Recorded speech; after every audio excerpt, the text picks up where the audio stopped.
Week 2 of the NFL season just wrapped up last night, so I'm going to give you my recap and analysis and breakdown of every primetime game and the Cowboys game.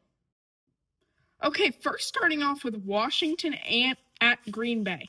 The final score to this one ended up being 18-27, and the Packers just demolished two NFC powerhouses, or contenders, depending on how you see the Commanders.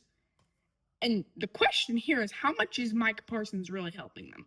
So is this all because of the Micah Parsons trade, or is this because of those offseason additions like Matthew Golden, and that's the only real big headline one they had other than Micah Parsons, or at least what I'm having off the top of my head.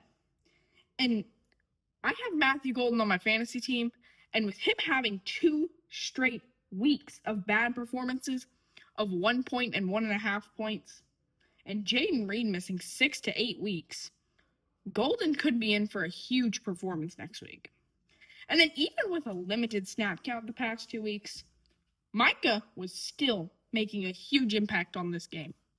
I believe he might have had a sack, or I know he had one last week, but I think he had at least a couple pressures on him. And then for Washington, the Commanders could not get anything going. They kind of got it going there at the end, but their highest rusher was 17 yards, and it was tied between Krosky Merritt, Daniels, and Eckler. And Eckler's out for the season, so that Commanders' run game is going to have to get a lot better, and Krosky Merritt is going to have to step up a lot. But yeah, this Commanders team, they need to, their week 1 game against the Giants wasn't that impressive. But then this game, it was like, okay, the Packers are going to be a good team this year, but I don't know. Okay, our next game on the list is the Giants at the Cowboys. This game was 37-40. Cowboys win in overtime at the last second. And holy cow, what a game. And for the Giants, if Russ can play like this every week, the Giants could be in a playoff spot come December. And Scatterbo had a breakout game. And he is trying to emerge as that Giants running back 1, if he might already be. I could easily see him being the running back 1 on this team. Neighbors, we saw him angry last week. This week, 167 yards and 2 touchdowns. I'd hope he's not angry now. And Prime Russ has returned. Even if it's just for this week, if you're a Giants fan, you'll take that. But for the Cowboys, it's official. The Cowboys' run game is back. Javonte Williams had 97 yards and a touchdown. Pretty insane. But it's a start. It's not that good, but it's a start. The defense looked great last week, but against the Giants of all teams, it fell apart. Diggs is not the same as he was in 2021 when he had all those picks. This man was getting blown by every 2 seconds. And the secondary as a whole was bad. Russ seemed unstoppable today. And Miles Sanders, he had that touchdown today. He might not be washed after all. But then you can't go over this game without talking about Brandon Aubrey. Brandon Aubrey is truly automatic. This man just pulls up here at the end of the game, of the fourth quarter, for the 60-yard attempt to win the game and send it to overtime. Well, not win the game, but send it to overtime. And this guy nails the kick that would have been good from about 75. This would have shattered the NFL record of 66. And what is truly bad about Aubrey is that his career long is 65. So he just needed 1 more yard. Okay, moving on to Atlanta at Minnesota. This game, we got gifted with a absolutely great Sunday Night Football game last week with the Bills and Ravens. But this week, if you didn't watch, you should be happy that you didn't watch because the final score ended up being Atlanta winning 22-6. Only one touchdown was scored in this game. J.J. McCarthy got injured, and he's once again injured. So he is most likely going to turn into one of those people where it's just a matter of if he can stay healthy, like Anthony Richardson, like Tua, where they're great when he's healthy, but when he's hurt, they're just terrible. And this is going to be a team where you don't know what you're going to get from them each week. That is really all I had to say about the Vikings. But for the Falcons, I mean, Young Hoku missed that game-winning kick last week. They said, you know what, you're out of here. Brought in a new kicker. And boy, are they glad that kicker can make kicks in games like these when it's one touchdown scored the entire game. I believe he had 5 field goals. So, Bijan is really the only decent. Well, Bijan is only really the only great part of this team. Like, this team is they're pretty mid. I'll say that.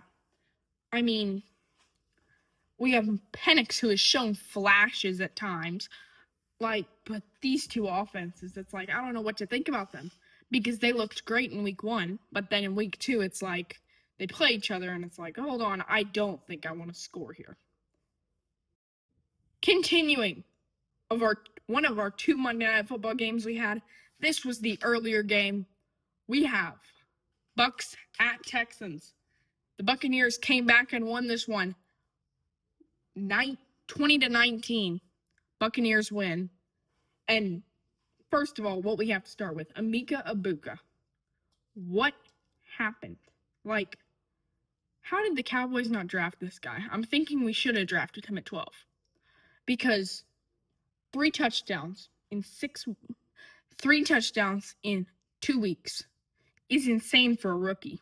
Like, I just cannot believe this Buccaneers team, they start once again 2-0 for the 4th straight year. And I think right now, there's always those couple people every year who say, oh, the NFC South is still wide open. And they pick people like the Falcons to win it. I heard some people pick the Panthers to win it. No one picked the Saints to win it because unless you're a Saints fan, you don't have hope in the Saints. But I feel like tonight's game showed. Well, not tonight. I made the same mistake last week. I record the notes on the night of the game. But at the time of recording, this was last night's game. But last night's game truly showed that the Buccaneers are the clear favorite to win the NFC South this year and for years to come until something changes. But I feel like, back to Emeka Egbuka, he can really emerge as the wide receiver 1, especially with Mike Evans getting up there in age, Chris Godwin still injured. Like, Emeka Egbuka has become Baker's favorite target, in my opinion. But Baker just continues to really, over these past couple years, resurge his career. We remember in, 2022, 2021? We were like, Baker's on the Panthers now. And then he went for the Rams for a little bit. And it's like, holy cow, Baker is done. And he's another one of those number 1 overall pick busts. But no. Baker has shown that he has resurged his career in Tampa. And I think this Buccaneers team, the main takeaway is they are the true favorite to win the NFC South. Moving on to the Texans. The Houston Texans. This game against the Texans and Bucks 2 years ago in Stroud's rookie year was a shootout with the Texans winning. This year, it was kind of the same, but the Bucks came out on top in a much lower scoring affair. Yeah, the Texans, I don't have much to say about them. CJ Stroud still is continuing that fall off, had that great rookie year, and then it's just been on a downward spiral from there. And I think the Texans are probably the team where that everyone was like, oh, they're easily going to win the AFC South this year. It'll be no question. But I was one of those people who said, you know what, the Texans aren't winning the AFC South this year. And I actually have the Titans winning the AFC South. I have the Texans coming in second, going 6-11. I think the C.J. Stroud isn't as good as everyone's like, oh, he had that good rookie season. No, he did not. He had a good rookie season, but the second year was garbage, and the third year started off 0-2 and has not done much. They've scored 28 points the whole season. And this Texans team needs to get it together, or they could start 0-3 next week. And maybe in a couple weeks, we're sitting here looking at an 0-5 Texans team. Okay, our last game of the day. And this game, it ended up being a score of 20-6, I believe. Chargers. And Justin Herbert is in true MVP form. He threw 3 touchdown passes, I believe. And, I mean, Keenan Allen is emerging as the top target. And I feel like Geno Smith for the Raiders, that was kind of a mistake signing him or trading for him now. Because the Raiders are sitting here 1-1. Geno Smith played pretty good last week, but this week they played an actual contender and probably division winner. And he just said, you know what, I'm not going to show up today. The Raiders only get 2 field goals on the board. Geno throws 3 picks, I believe. And, I mean, I don't have much to say about this game. It was a flat-out blowout. Well, not blowout. I mean, it was 20-6. That's a 14-point game, but just wasn't competitive. Not a high-scoring affair. But, yeah. This Chargers team looks great. I have them going 13-4 this year, and I'm standing true to that prediction. They had a great statement win over the Chiefs last week, and then they had a somewhat, I mean, what's the word choice? They had a somewhat impressive win this week with a win over the Raiders. So this Chargers team is the main thing I have to say about. They could be contenders. And I think they're a real dark horse to contend for the AFC title. Okay, now we have our questions heading into week 3. And the first question is, let's pull out my paper. Okay, can the Dolphins find something? Because, let's see, they're going up against the Bills on Thursday Night Football. I will have that game breakdown in my week 3 breakdown and analysis. So I project that to be a 100% loss. The Dolphins are in complete shambles.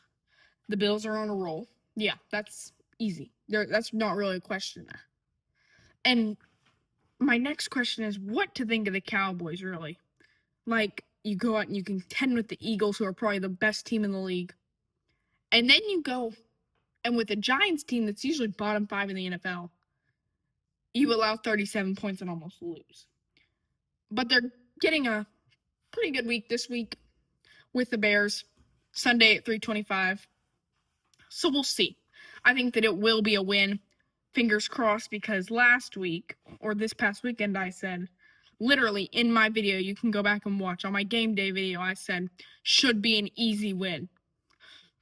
If easy win is classified as 3 hours of straight stress, hoping my team can pull out the win in a very tight game and usually a 3-point ball game, then it was an easy win. But in my books, that's not an easy win. And then another question I have is, really week 3 is going to be the week to find out which teams are contenders and which teams, like maybe the Colts, the 2-0 Cardinals, we're going to find out, hey, are those teams legit playoff contenders, or are they just having a weak schedule? The Cardinals play San Francisco. That could be a test. And then the Colts play, let's see. Oh, yeah. The Colts play the Titans. So that's a divisional matchup. We'll see. Daniel Jones versus Cam Ward.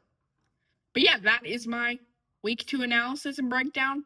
Like, subscribe, do all that good stuff, and I'll see you in the next one.